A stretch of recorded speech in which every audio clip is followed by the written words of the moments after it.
Thank you for having me. Here we go. Excuse me, I'm very sorry to take a second of my time for a technical setup here. But my name is Tony. I am one of the co-founders of Rare Flora, which, as mentioned, and here comes my screen share.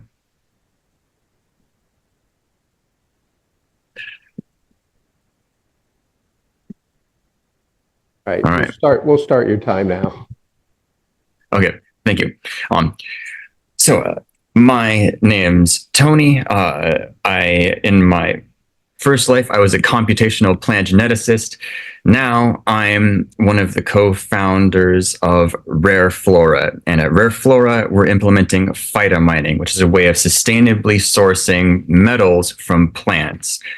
So first off, we're focusing on the coveted rare earth elements, which have an explosive demand over the near future. They're essential for all kinds of modern technologies. And to meet this demand, there's huge 10x fold increases in the supply of these metals needed, especially for things like renewable energy or electric vehicles just over the next 10 years.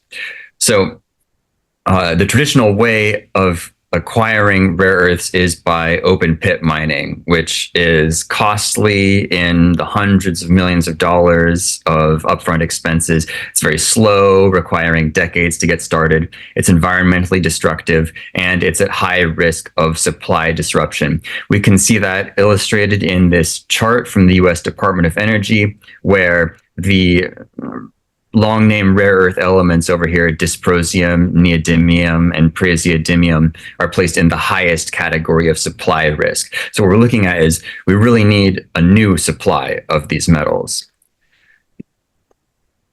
And at Rare Flora, our solution for that is phytomining, which applies specific species of plants which are capable of taking up these elements from the soil they grow in. They're cultivated on metal-rich soil, harvested for their biomass, their stems and leaves, and then converted to a highly metal-rich bio-ore. This is much lower upfront cost than traditional mining. It's much faster to set up. It's more environmentally sustainable. And importantly, there are geographically accessible resources here in the United States in places like Idaho and Wyoming, where these rare earth rich soils exist.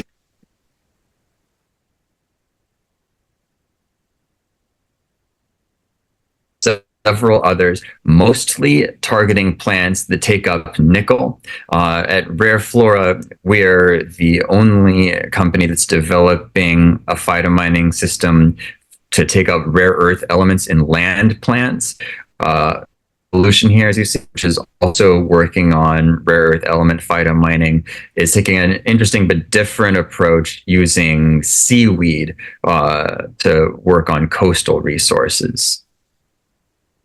So the market for rare earth elements, due to that growing demand, is very big and still growing. Globally, today, it's around $7 billion, with around 1 billion of that coming from the United States. And it's projected by 2030 to be about 12 billion, and there'll be a proportionably larger market here in the United States. So the way that phytomining will have to work as a business model will be as a partnership of multiple stakeholders. Say a mining firm which owns land with this kind of metal-rich soil, but does not have the necessary, say, capital or regulatory approval to actually mine on that resource. We'll partner with us, Rare Flora, which can provide a hyper accumulator plant and a another partner which can process the plant biomass into that bio-ore, which is a technology, for example, being developed by some of our collaborators at the University of Idaho. And that partnership produces that, for example, bio-ore, which can be sold into the rare earth metal supply chain. There's like I mentioned, a couple of locations already. These kinds of projects are getting started in the United States. Like I mentioned, in Idaho, we also have some collaborators at the University of Nevada who are working on trying to extract rare earths from around abandoned coal power plants. And the missing piece for these projects is a really efficient plant that will take up that metal from the soil. And here's a closer example of what the Idaho site looks like. They have this highly rich soil. We've helped them identify a target plant that's a candidate for this application. And what we're going to do is engineer that plant to enhance its metal uptake. So at Rare Flora, this is the technology we're developing, where by doing some advanced genetics on this target plant, and either by editing its genome or by applying a soil amendment targeting the metal uptake pathway, we are increasing the metal uptake and biomass of the plant to make it enable an efficient phytomining operation to grow these plants in a field and harvest metal from them. Myself and my co-founder Ying Sun are the ones making this happen, along with some incredibly helpful advisors who are working with from those University of Idaho and University of Nevada projects, who are especially connecting us to the mining industry, which is kind of the metal supply chain where the money flows from in this process. And so that's why we're excited about phytomining at Rare Flora, and I hope you are too. If I have time, I'll take questions. Interesting. I'm not familiar with phytomining, and I'm wondering, as the plants grow, do they deplete the minerals in the soil? I mean, is there like, how do you, or the plant makes more of the mineral, or how does that work? So this, the answer is yes. Over time, you expect the metal to be depleted, but I would, based on our current modeling, the depletion is probably around something like a 7% in the amount of uptake you get from year to year, which leads to something like a decade of phytomining on a particular hectare of land, a decade of profitable phytomining based on the techno-economics, the best that we have in progress right now. Hey, Tony, great presentation. Could you comment a little bit about on the efficiency of the uptake of the metals into the plant, like on a per plant basis or a per like biomass basis?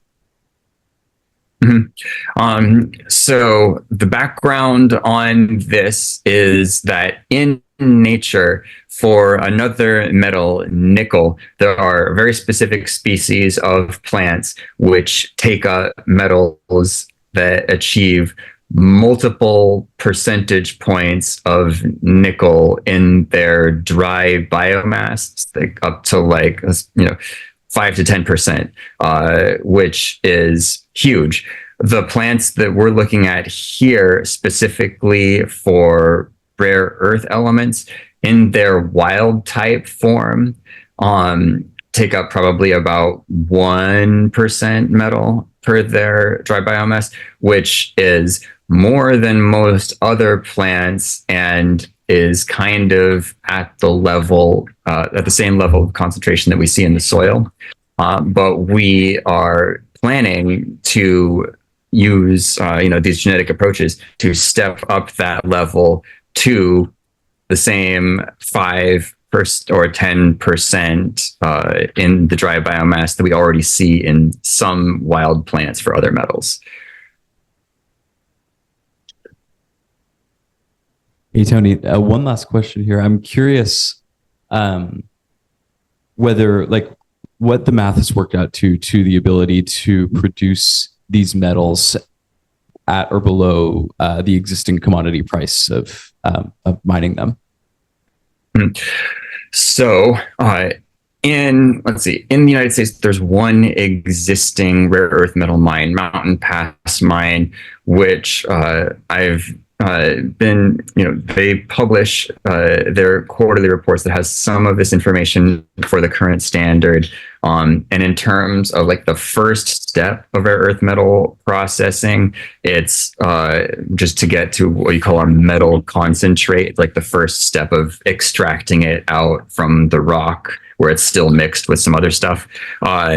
They spend probably about $1,000 a ton to extract concentrate from their ore and sell it for about $4,000 a ton. And that's at a very high quantity. What's cool about phytomining is that once you get that metal in the plant biomass, it's actually more efficient in terms of things like solvents for extraction, to go from plant biomass to that same kind of concentrated level, which is 40 to 80% metal. And that's what gets sold the next step of the supply chain. So we're still working with some collaborators on that. I think a reasonable guess is you could have the cost of going from a ton of plant biomass to that concentrate form. And then, once you have that concentrate, it's not identical, but pretty equivalent to what you traditionally would have to sell for that $4,000 a ton. And so we can say, oh, it's great. You can extract it more cheaply and sell it at the same price. And I'd say, so then the question is, why wasn't everybody doing this already? And I think the hurdle is actually getting the same volume.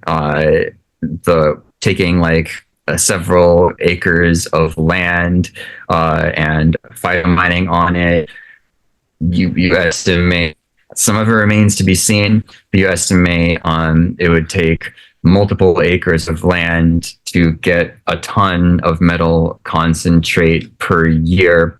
And so volume, and that's why we're really interested in targeting the metal uptake biomass of these plants, because we think over time that's a good lever to increase that volume.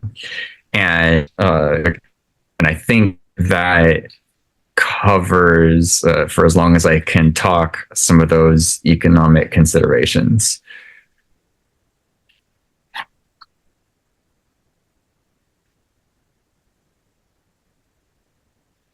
Very good. Thank you to Rare Flora. Oh, is there another question? Yeah, I have a quick question. What's the competitive landscape in this area? Oh yeah. So I have a slide on that. Feel free to take a picture or a screenshot, or anybody who the Aquillius folks have my contact info, and anyone who wants can contact me. I can share some info on these companies. There are several companies that are all in early stage. There's no like fully implemented phytomining operation yet, but there are several companies working on this.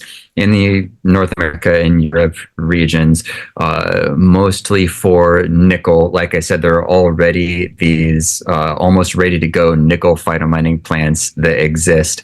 That's kind of what. But our specific collaborators have these rare earth projects and say, well, what if we have a plant for that? And that's what makes us excited at Rare Flora.